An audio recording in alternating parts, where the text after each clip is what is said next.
ថ្មីមួយទៀតហើយបងប្អូនបន្ទាប់ពីប្លុក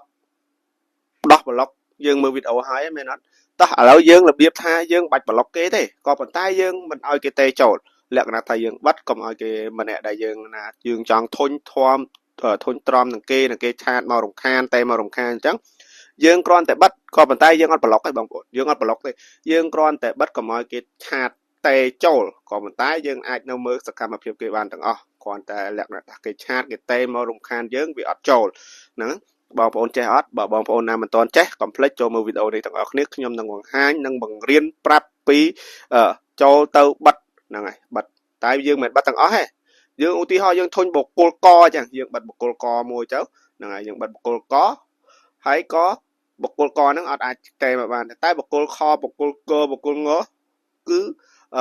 ខចេញចូលបានធម្មតាតោះបងប្អូនចង់ដឹងមើលវីដេអូនេះទាំងអស់គ្នាហ្នឹងហើយដំបូងគឺយើងចូល Messenger មក Messenger របស់យើងត្រេរកឈ្មោះមួយណាដែលយើងចង់បិទកុំឲ្យគេទេចូលទីខ្ញុំដាក់ឈ្មោះនេះហើយយើង scroll ចុះមកក្រោម ហើយយកពាក្យនេះដែលខ្ញុំនេះrestrict ណាបងប្អូនគ្រាន់តែចុចពីលើហ្នឹងទៅហ្នឹងហើយចុចពណ៌ខៀវសញ្ញាពណ៌ខៀវហ្នឹងទៅគឺវាបិទហើយបិទលែងឲ្យទេចូលហើយហ្នឹងហើយព្រោះទោះជាគេចុចមកគោចុចមកអត់ចូលដែរទោះត្រាតែយើងបើកវិញចុះឥឡូវយើងទៅមើលហ្នឹងយើងបិទតោះយើងទៅមើលរបៀបបើកវិញ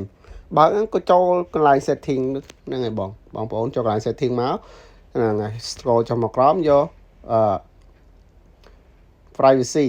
ណាយក privacy យើងចុចទៅក្រោមទៀតយើង scroll ទៅក្រោមរកពាក្យណា restrict the people ហ្នឹងហើយបងប្អូននេះកន្លែងខ្ញុំគូហ្នឹង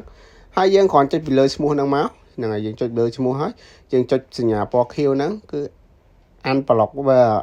យើងបើកវិញមិនunblockទេតែប៉ុណ្្នឹងទេបងប្អូន